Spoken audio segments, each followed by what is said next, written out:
Alhamdulillah wassalatu wassalamu ala Rasulillah wa ala alihi wa sahbihi wa mawalah wa la hawla wa la quwwata illa billahi wa ba'd. Alhamdulillah, segala puja dan puji hanya milik Allah subhanahu wa ta'ala. Salawat dan juga salam kita hadiahkan kepada Rasul kita Nabi besar Muhammad sallallahu alaihi wa ala alihi wasallam. Kajian di malam hari ini kita akan membahas seputar keutamaan i'tikaf. Ma'asyiral muslimin yang dimuliakan Allah subhanahu wa ta'ala, ada 3 hadis yang membicarakan soal ibadah i'tikaf. Pertama, hadis dari Ibnu Umar radhiyallahu anhuma. Dia mengatakan, kana Rasulullah sallallahu alaihi wasallam ya'takifu al-ashr al-awakhir min Ramadan. Muttafaqun alaih. Adalah Nabi sallallahu alaihi wasallam, beliau melakukan i'tikaf di 10 malam terakhir bulan Ramadan. Kemudian hadis yang kedua, hadis dari Aisyah ummul mukminin radhiyallahu anha, anna Nabiy sallallahu alaihi wasallam kana ya'takiful ashral awakhir min Ramadan hatta tawaffahu Allah taala thumma i'takafa azwajuhu min ba'dihi. Sesungguhnya Nabi sallallahu alaihi wasallam beliau beriktikaf di 10 akhir Ramadan sampai wafat. Kemudian dilanjutkan istri-istrinya setelahnya. Kemudian hadis yang ketiga, hadis dari Abi Hurairah radhiyallahu anhu yang dikeluarkan Imam Bukhari.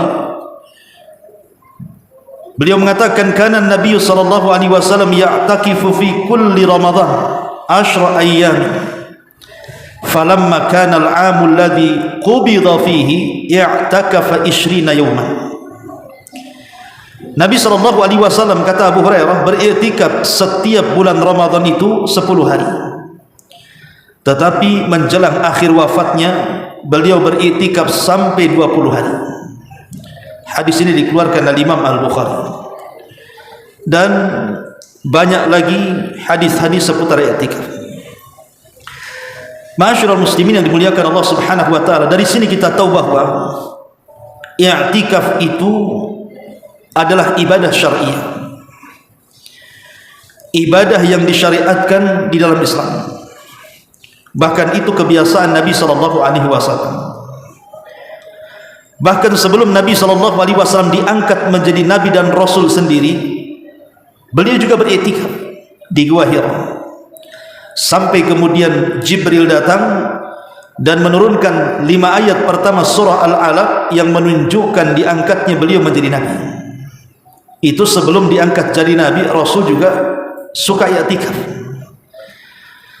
Tapi ketika itu kan belum ada masjid, artinya belum disyariatkan di masjid karena Nabi sendiri belum diangkat jadi nabi. Tetapi kemudian setelah Nabi sallallahu alaihi wasallam diangkat menjadi nabi dan rasul, kemudian datang syariat i'tikaf, maka Nabi sallallahu alaihi wasallam selalu i'tikaf baik di bulan Ramadan atau di luar Ramadan. Jadi syariat i'tikaf itu tidak mesti di bulan Ramadan, tidak. Di luar Ramadan pun Rasul i'tikaf. Tetapi Nabi sallallahu alaihi wasallam mengutamakan i'tikaf itu di bulan Ramadan. Terkadang Rasul beriktikaf di awal Ramadan, terkadang Rasul i'tikaf di pertengahan Ramadan, terkadang Rasul i'tikaf di akhir Ramadan, dan kebanyakan i'tikafnya Rasul itu di akhir Ramadan. Sebagaimana riwayat yang tadi kita baca bahwa Nabi sallallahu alaihi wasallam suka beriktikaf itu di 10 akhir Ramadan. Dan saking pentingnya atau saking istimewanya i'tikaf ini, apabila Nabi sallallahu alaihi wasallam tidak bisa i'tikaf di bulan Ramadan karena sebuah hal, mungkin peperangan atau mungkin perkara-perkara yang lain yang menghalangi beliau tidak bisa i'tikaf di dalam Ramadan, maka terkadang beliau mengqadhanya. Jadi beliau mengqadha i'tikaf di bulan Syawal. Ketika Nabi sallallahu alaihi wasallam mengqadha sebuah ibadah, menunjukkan bahwa ibadah itu sangat istimewa. Dan di sini ada sebuah kaidah. Perkara yang dilazimkan Nabi sallallahu alaihi wasallam dari perkara sunnah, maka itu wajib bagi hak Nabi, tapi sunnah muakkadah bagi hak umatnya. Jadi i'tikaf bagi Nabi SAW itu wajib, sama dengan qiyamul lail, itu wajib bagi Nabi SAW, maka beliau tidak pernah meninggalkannya. Tetapi bagi umatnya tentu tidak wajib, menjadi sunnah muakkad. Kenapa disebut muakkad? Karena sunnah ini tidak pernah ditinggalkan Nabi SAW sampai wafatnya beliau. Bahkan setelah wafatnya istri-istri beliau pun melanjutkan i'tikaf kan. Ma'asyiral muslimin yang dimuliakan Allah Azza wa Jalla. Lalu apa sih yang mendorong kita ini i'tikaf? Apa keistimewaannya? Orang kalau tahu keistimewaannya, tahu fadilah dan keutamaannya, tentu orang terangsang untuk melakukan perbuatan. Tapi kalau orang kurang mengetahui keistimewaannya, biasanya kurang untuk melaksanakan perkara yang tidak diketahui apa keistimewaannya. Yang pertama, orang yang beriktikaf itu, iktikaf sendiri artinya adalah luzumul masjid, seseorang berdiam diri di masjid dalam rangka taqarruban ilallah, mendekatkan diri kepada Allah Azza wa Jalla. Jadi tujuan antum datang ke masjid, kemudian duduk di masjid dalam rangka beribadah, itu tujuannya adalah dalam rangka mendekatkan kita kepada Allah Subhanahu wa taala. Minimalnya luangkan waktu kita untuk beriktikaf, walaupun tidak full seperti iktikafnya Nabi SAW, ya sejam, 2 jam, 3 jam minimalnya di bulan Ramadan, terutama di akhir-akhir ini, luangkan waktu kita untuk duduk di masjid. Kenapa demikian? Satu, karena masjid ini adalah tempat yang dicintai Allah Subhanahu wa taala. Ketika Nabi SAW ditanya tempat yang paling dicintai Allah, maka Rasul tidak bisa menjawab dan mengatakan, tunggu sampai aku bertanya kepada Jibril. Kemudian setelah Rasul berjumpa dengan Jibril, maka Rasul bertanya. Kemudian Jibril mengatakan, tunggu sampai saya bertanya kepada Allah Subhanahu wa taala. Maka kemudian Jibril setelah memberitahu atau diberitahu jawabannya bahwa tidak ada tempat terbaik di permukaan bumi kecuali masjid, maka Rasul mengatakan, khairul makan masajiduha, sebaik-baik tempat adalah masjid-masjidnya. Wa syarrul makan aswaquha, dan seburuk-buruk tempat adalah pasar-pasarnya. Artinya bahwa masjid ini tempat yang paling dicintai Allah Subhanahu wa taala, sebagaimana pasar itu tempat yang paling dibenci Allah. Jadi orang yang beriktikaf itu sedang duduk di tempat yang paling dicintai Allah. Ini yang pertama. Yang kedua, orang yang beriktikaf ini, karena iktikaf itu kan tidak boleh kecuali harus di masjid ya. Ada hadis yang mengatakan la i'tikafa illa fi masajidis tsalatsa. Tidak ada iktikaf kecuali 3 masjid. Masjidil Haram, Masjid Nabawi, dan Masjidil Aqsa. Sehingga memahami hadis ini, ada yang mengatakan bahwa tidak ada syarat i'tikaf di masjid-masjid manapun kecuali di 3 masjid. Sebagaimana ada yang berpendapat, salah satunya berpendapat, pendapat ini Syekh Albani dan murid-muridnya, mengatakan i'tikaf itu hanya di 3 masjid saja.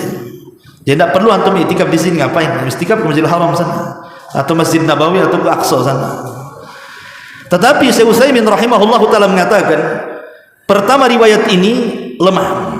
La i'tikafa illa fi masajidis tsalatsa. Lau faradna, kata beliau, kalaulah kita terima riwayat ini sahih, maka kalimat la i'tikafa, tidak ada i'tikaf di sini, maksudnya bukan menafikan sah dan tidaknya i'tikaf, tetapi ini bicara soal afdhaliyah. Maksudnya tidak ada i'tikaf yang paling afdal kecuali 3 masjid. Itu maknanya seperti itu, bukan meniadakan sah dan tidaknya. Dan ini pendapat yang kuat wallahu alam, dan ini pendapat jamaahirul ulama, jumhur ulama, termasuk pendapat madzhabul arba', pendapat imam madhab yang 4, Syafi'i, Maliki, Hambali, dan Hanafi, mengatakan bahwa i'tikaf disyariatkan di semua masjid berdasarkan keumuman Al-Quran, wa antum akifuna fil masajid, dan kalian beriktikaf di masjid-masjid.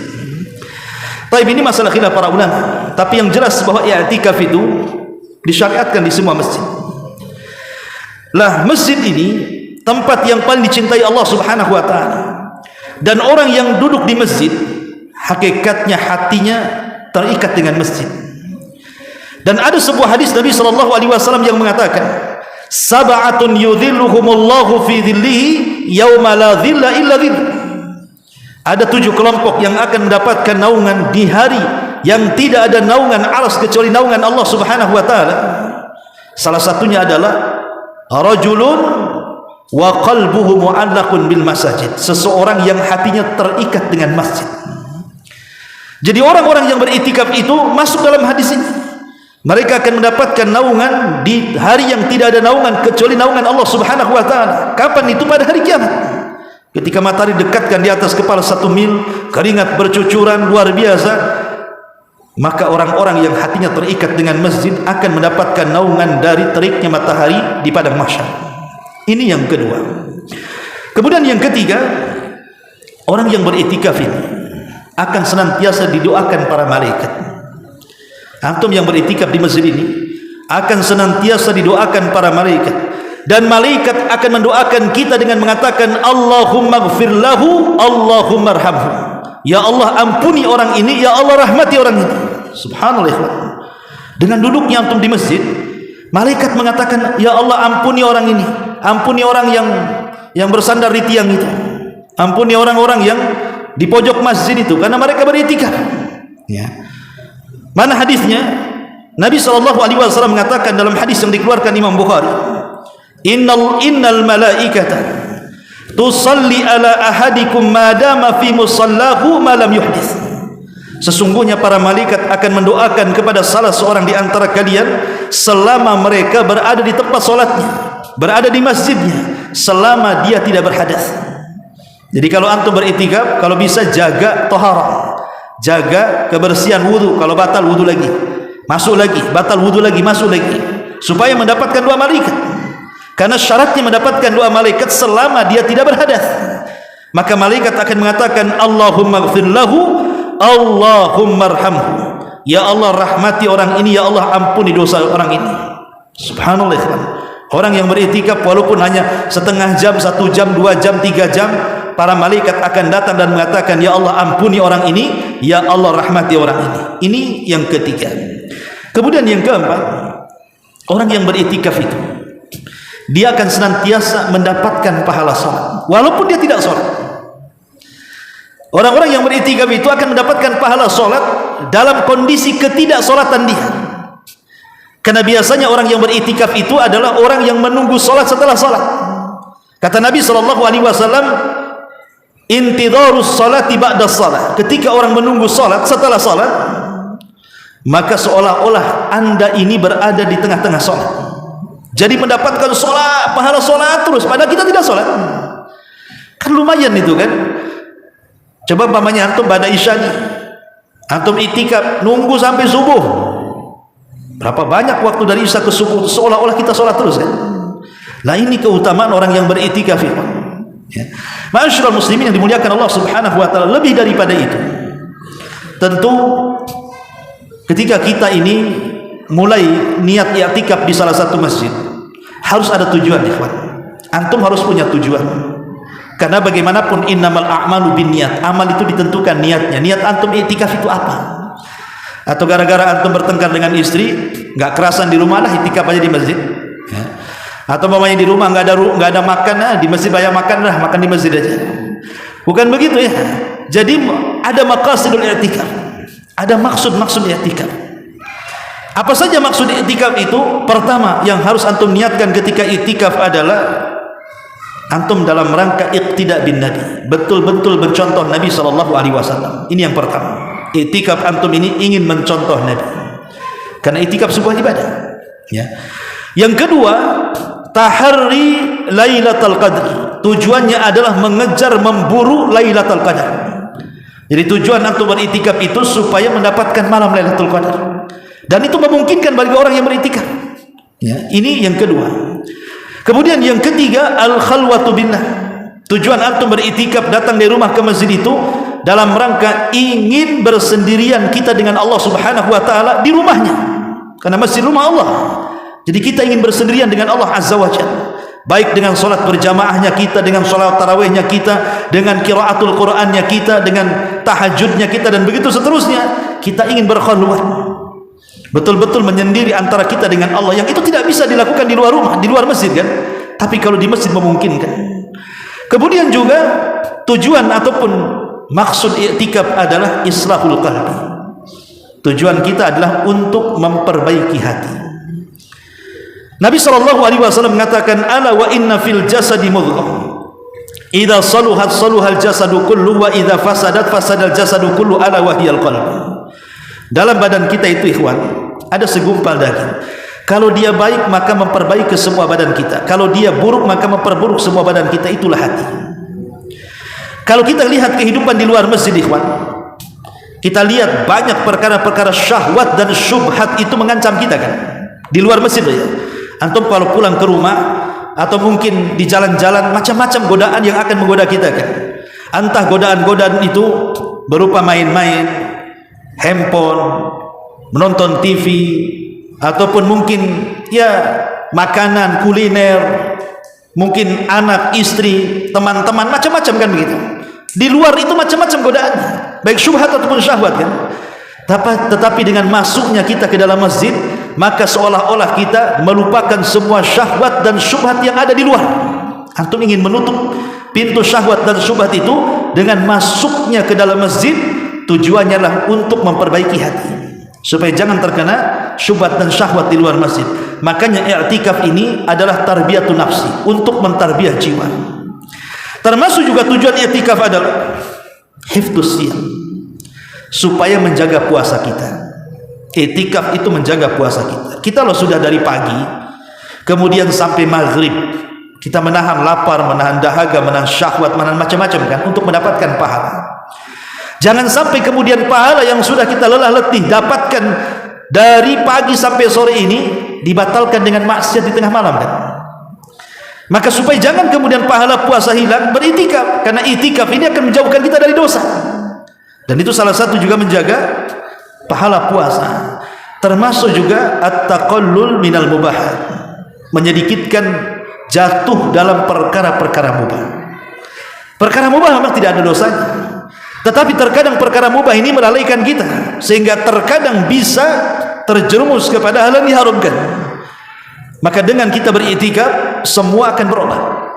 Bagaimanapun hawa masjid kan hawa ibadah ikhwan, sehingga kita bisa menjaga semuanya. Makanya dalam masjid itu hati kita tenang, kita bisa membaca Al-Quran, kita bisa bertobat, kita bisa qiyamul lail, dan yang lebih penting adalah menjaga waktu, karena waktu ini akan ditanya di hadapan Allah. Wal asri innal insana lafi khusrin, demi asar itu artinya demi masa, demi waktu. Waktu akan ditanya. Lah orang yang beriktikaf ini insyaallah waktunya akan lebih bermanfaat dibandingkan orang yang tidak iktikaf kan. Dan ini masuk dalam hadis Nabi SAW, khairukum man tala umruhu wa hasuna amaluhu, sebaik-baik kalian adalah yang dipanjangkan umurnya, baik pula kemudian amalannya. Dan tentu yang terakhir, at-ta'atu al-mustamiratu lillah. Dengan i'tikaf kita bisa melakukan ketaatan yang terus menerus. Di siangnya kita bisa berpuasa, malamnya kita gunakan beriktikaf, sehingga betul-betul satu hari satu malam itu kita gunakan untuk beribadah kepada Allah Subhanahu wa taala. Inilah di antara keutamaan i'tikaf. Semoga bermanfaat. Subhanakallahumma wa bihamdika asyhadu an la ilaha illa anta astaghfiruka wa atubu ilaik. Allahu taala alam. Assalamualaikum warahmatullahi wabarakatuh.